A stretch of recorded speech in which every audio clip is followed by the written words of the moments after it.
بسم اللہ الرحمن الرحیم، السلام علیکم۔ میں اسد اللہ خان ہوں۔ آج سارا دن تو مولانا فضل الرحمان صاحب کا جو مطالبہ ہے وہ زیر بحث رہا۔ حکومت نے ان کے ساتھ دھوکہ کیا ہے۔ مولانا فضل الرحمان کا موقف پہلے درست مانا گیا، اب اسے غلط قرار دیا جا رہا ہے۔ یہ سب کیا ہوا؟ کیا مولانا فضل الرحمان استعمال ہو گئے؟ کیا انہیں استعمال کر کے ٹیشو پیپر کی طرح پھینک دیا گیا؟ کیا مولانا فضل الرحمان صاحب کو دھوکہ دیا گیا اور اسی بات کا انہیں دکھ ہے اور غصہ ہے؟ ایک تو ہم یہ بات کریں گے کہ مولانا فضل الرحمان کہاں صحیح ہیں، کہاں غلط ہیں۔ کیا مولانا کا مطالبہ درست ہے، قابل عمل ہے، اور حکومت نے کہاں غلطی کی ہے؟ ایک تو اس پہ بات کریں گے، لیکن اس سے پہلے آج چونکہ کرپشن کا عالمی دن تھا، تو جیسے ہی میں صبح اٹھا اور میں نے بیانات دیکھنے شروع کیے، خبریں دیکھنا شروع کی روٹین میں، تو سب سے پہلے میری نظر سے شہباز شریف صاحب کا بیان گزرا، جس میں انہوں نے کہا تھا کہ کرپشن ایک گھناؤنا جرم ہے، عوام کرپشن کے خاتمے میں حکومت کا ساتھ دیں۔ تو میں چونکا، میرے علم میں نہیں تھا کہ آج کرپشن کا عالمی دن ہے۔ میں چونکا کہ وزیر اعظم کو کیا ہو گیا ہے، کرپشن کے خاتمے کی بات کر رہے ہیں اور اسے گھناؤنا جرم قرار دے رہے ہیں۔ وہ شہباز شریف جن کے ملازموں کے نام پر اربوں روپے کی ٹرانزیکشن ہوتی رہیں، وہ شہباز شریف جن پر 16 ارب روپے کی منی لانڈرنگ کا کیس چلتا رہا، جس میں انہوں نے کلین چٹ نہیں لی، کیس کو چلنے نہیں دیا، پھر وزیر اعظم بن گئے، پی ڈی ایم کی حکومت آ گئی تو اپنے کیس ختم کرا لیے۔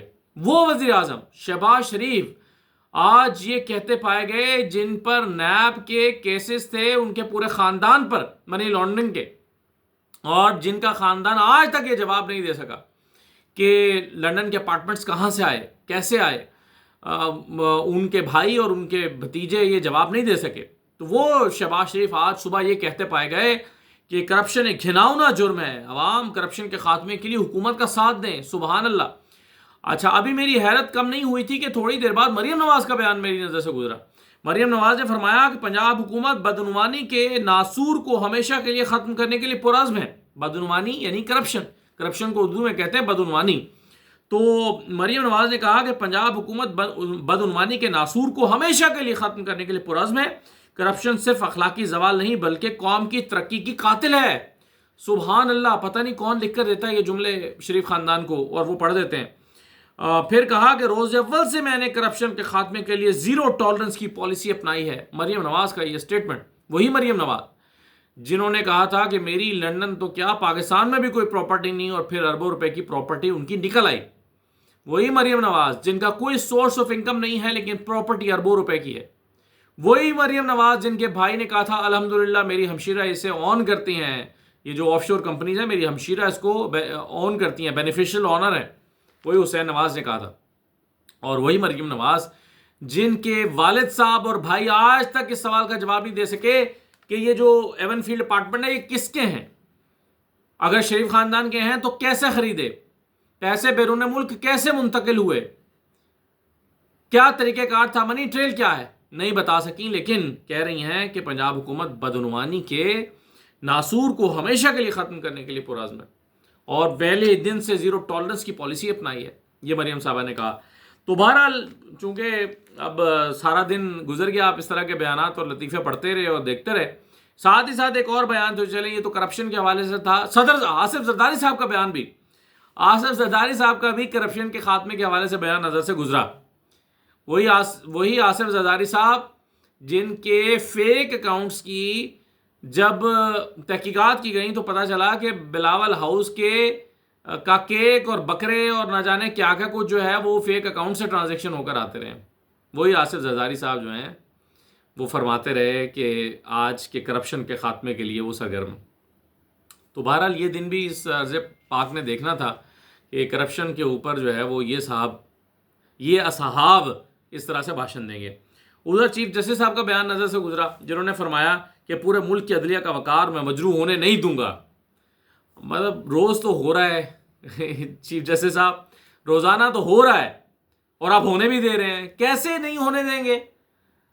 مطلب عدلیہ 140ویں نمبر پر چلی گئی اور 26ویں ترمیم کے خاتمے کے لیے یا اس کے خلاف، چلیے خاتمہ تو بعد کی بات ہے، خلاف درخواستیں 2 درجن سے زیادہ درخواستیں سپریم کورٹ میں آئی ہوئی ہیں، آپ لگنے نہیں دے رہے اسے کیونکہ آپ اس کے بینیفیشری ہیں۔ تو آپ کہتے ہیں نہیں میں عدلیہ کا وقار مجروح ہونے نہیں دوں گا، تو وقار کیسے مجروح ہوتا ہے؟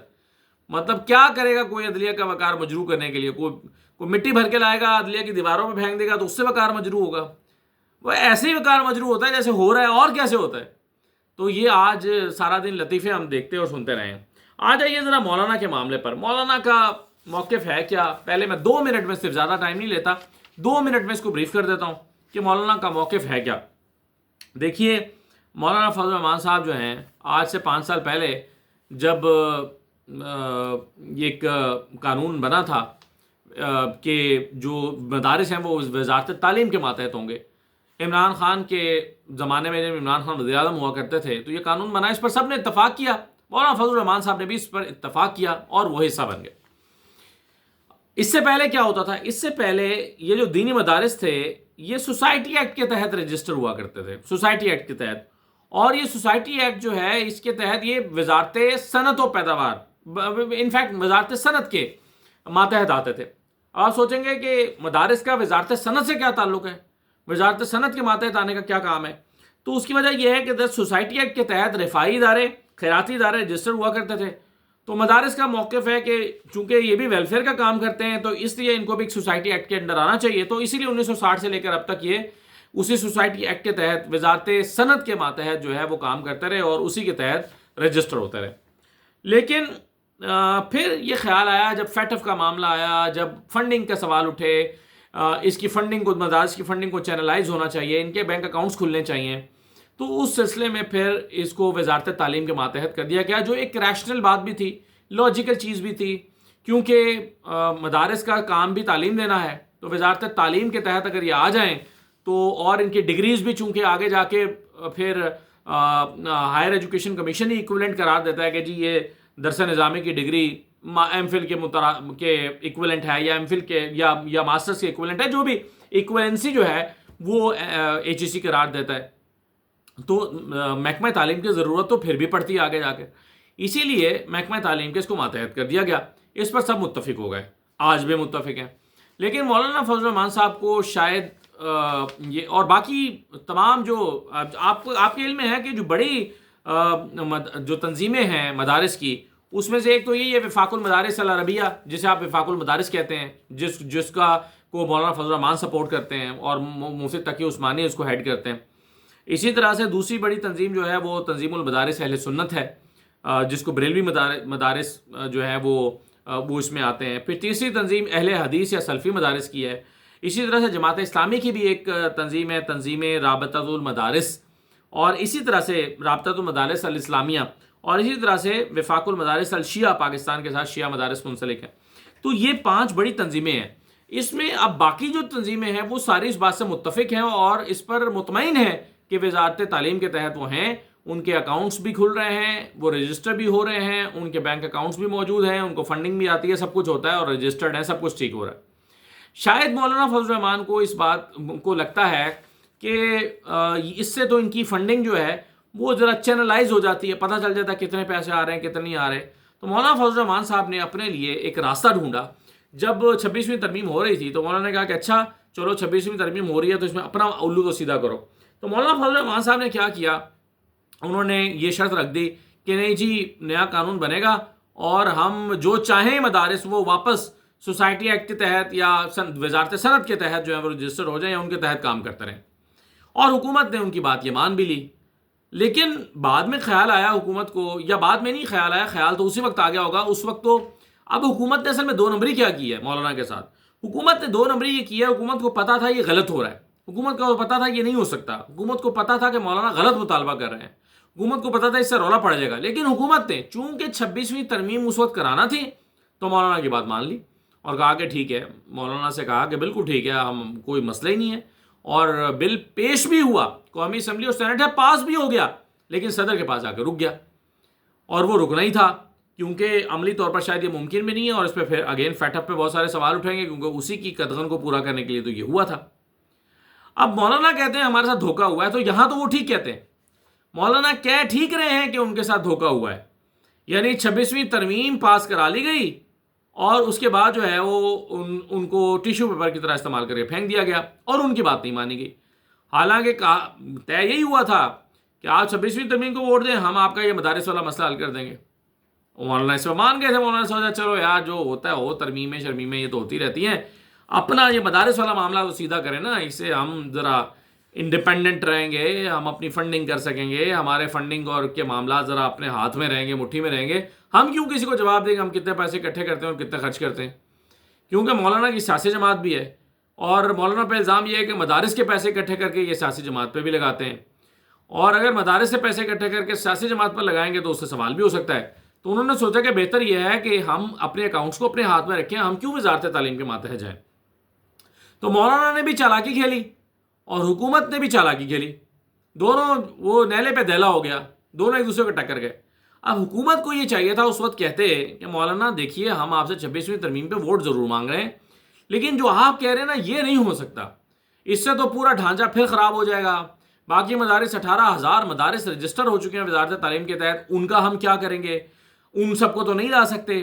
اور پھر کنسنسس ڈیولپ کرنا چاہیے, جیسے آپ سمجھتے ہیں کہ 26ویں ترمیم پر کنسنسس ہونا چاہیے, ایسے ہی جو مدارس کا بل ہے اس پہ بھی تو باقی تنظیموں کا, جو مدارس کی تنظیمیں ہیں ان کا باقیوں کا بھی اس پر کنسنسس ہونا چاہیے, جو دوسرے مکتبہ فکر ہیں, سلفی مکتبہ فکر ہیں, بریلوی ہیں, باقی لوگ ہیں, شیعہ ہیں, تو ان کا بھی اس پر نقطہ نظر آنا چاہیے. لیکن مولانا نے ایک اور پینترا کھیلا. مولانا نے کہا کہ نہیں, جو وزارت تعلیم کے تحت رہنا چاہتا ہے وہ ہنسی خوشی رہے, لیکن جو وزارت صنعت کے تحت جانا چاہتا ہے اس کو بھی اجازت دی جائے, یعنی جو جس کے تحت رہنا چاہتا ہے دونوں آپشنز کھلے رکھے جائیں. مولانا فضل الرحمان صاحب نے فرمایا کہ دونوں آپشنز کھلے رکھے جائیں.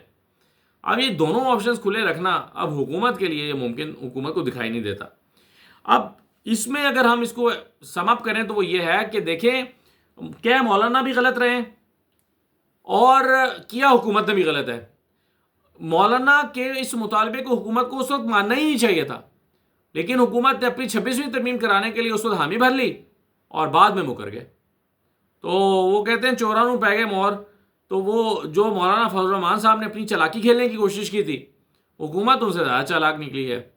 تو اب وعدہ تو کر بیٹھی تھی, اور اس بات کا ثبوت یہ ہے کہ قومی اسمبلی اور سینٹ دونوں سے پاس بھی ہو گیا تھا, لیکن اس کے بعد پھر کیا ہوا, اس کے بعد پھر صدر صاحب نے روک لیا. صدر صاحب نے کہا نہیں اینج نہیں. تو اب وہ رولا پڑا ہوا ہے. تو اب آج حکومت نے ایک اور چالاکی کھیلی ہے, حکومت نے کھیلی ہے, مجھے نہیں پتا کس نے, وہ تمام مکاتب فکر کے دیگر علماء کو اکٹھا کر کے کٹ کرا دیا ہے, اور طاہر اشرفی صاحب جو ہیں انہوں نے بھی آ کر کہہ دیا ہے کہ بھائی نہیں, اس طرح نہیں ہو سکتا, یہ مولانا فضل الرحمان غلط کہہ رہے ہیں.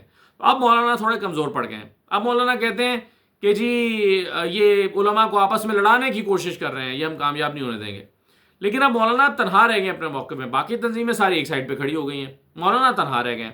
لیکن اب مولانا کہتے ہیں کہ جی ٹھیک ہے, وہ جہاں رہنا چاہتے ہیں وہ اپنے گھر میں خوش رہیں, ہمارے ساتھ جو آپ نے کمٹمنٹ کی تھی وہ کمٹمنٹ پوری کرو. اب یہاں حکومت کا امتحان ہے کہ اپنی کمٹمنٹ وہ پوری کرتے ہیں یا نہیں. تو یہ بڑی امپورٹنٹ چیز ہے. اب آخر میں آ جائیں ذرا, یہ جو تحریک انصاف کا اگلا لایا عمل ہے, ایک تو انہوں نے اعلان کر رکھا ہے نا جی کہ سول نافرمانی کی تحریک ہے, اس میں کچھ لوگ شش و پنج میں بھی ہیں. لیکن بہرحال آج خیبر پختونخوا کی اسمبلی میں یہ اناؤنس کیا گیا ہے کہ ہم 25 دسمبر کو مینار پاکستان لاہور میں شہداء کی یاد میں دعائیہ تقریب منعقد کریں گے. اور ظاہر ہے یہ کے پی اگر اناؤنس کر رہا ہے تو پھر کے پی بھی وہاں پر آئے گا 25 دسمبر کو مینار پاکستان پر. لیکن کیا مینار پاکستان پر 25 دسمبر کو آنے دیا جائے گا یا نہیں آنے دیا جائے گا, کیا مینار پاکستان پر یہ تقریب ہو سکے گی نہیں ہو سکے, کیونکہ ابھی میں دوبارہ ایک اور اناؤنسمنٹ دیکھ رہا تھا پی ٹی آئی کی کہ 15 دسمبر کو پشاور میں دعائیہ تقریب منعقد کی جائے گی, اور 15 دسمبر کو پشاور میں دعائیہ تقریب ہوگی, اور اس کے بعد پھر سول نافرمانی کی طرف جائیں گے. اس سے تاثر یہ ملتا ہے کہ تحریک انصاف شاید یہ کہہ رہی ہے کہ نہیں وہ 25 والا تو ہم نہیں کر رہے, لیکن یہ 15 والا پشاور میں کر رہے ہیں. اچھا, ایک تاثر یہ بھی مل رہا ہے کہ جب 15 کو کر رہے ہیں یہ پشاور میں, تو پھر اس کے بعد یعنی ابھی کیا کیا ہے, یہ سول نافرمانی کو مؤخر کر دیا ہے, یا یہ کہا ہے کہ ٹھیک ہے 25 کو تقریب کریں اور 15 کو تقریب کریں اور 16 سے پھر سول نافرمانی شروع کر دیں. تو ابھی کیٹیگوریکلی ایک اناؤنسمنٹ ہونا پی ٹی آئی کی طرف سے باقی ہے. ابھی کچھ ایسا ابہام سا معلوم ہوتا ہے, ابھی اناؤنسمنٹ سے ایسا لگتا ہے کہ مبہم ہے چیزیں. تو میرا خیال ہے کہ بڑی واضح طریقے سے اگر آ کے پریس کانفرنس کریں بیرسٹر گوہر, کل پارلیمانی پارٹی کا انہوں نے اجلاس بلا لیا ہے 2:30 بجے, 5 بجے یا 4 بجے شاید قومی اسمبلی کا اجلاس بھی ہے, اس سے پہلے انہوں نے پارلیمانی پارٹی کا اجلاس بلا لیا ہے تاکہ وہ سیاسی صورتحال پر گفتگو کر سکیں. بیرسٹر گوہر اس کو چیئر کریں گے. تو یہ ہم دیکھیں گے کہ پھر کیا فیصلے ہوتے ہیں. کچھ چیزیں سپریم کورٹ میں آج ہوئی ہیں, کچھ کل ہونے جا رہی ہیں. تو سپریم کورٹ کو ذرا میں کمپریہنسولی ذرا دیکھتا ہوں اگلی ویڈیو میں کہ سپریم کورٹ میں آئینی بینچ نے کیا کیا ہے. اور آج کے جو کیسز ہیں, جو میں نے آپ کو 2 دن پہلے بتایا بھی تھا, جمعے کو جب کاز لسٹ جاری ہوئی تھی کہ بھئی اگلا پورا ہفتہ بڑا امپورٹنٹ ہے تحریک انصاف کے لیے, تو سپریم کورٹ پر نظر رکھیے گا ذرا وہاں کیا ہو رہا ہے. آج تو بڑی بڑی خبریں تھیں لیکن اس میں سے نکلا کچھ نہیں ہے, سوائے اس کے کہ ذرا کو ٹائم دے دیا ہے, کچھ کیس اگلی تاریخ پہ چلا گیا, کچھ طرح کی چیزیں ہوئی ہیں. تو سپریم کورٹ پر نظر رکھنے کی ضرورت ہے, اور باقی چیزیں پھر اگلی ویڈیو میں بات کرتے ہیں. اجازت دیجیے, اللہ حافظ.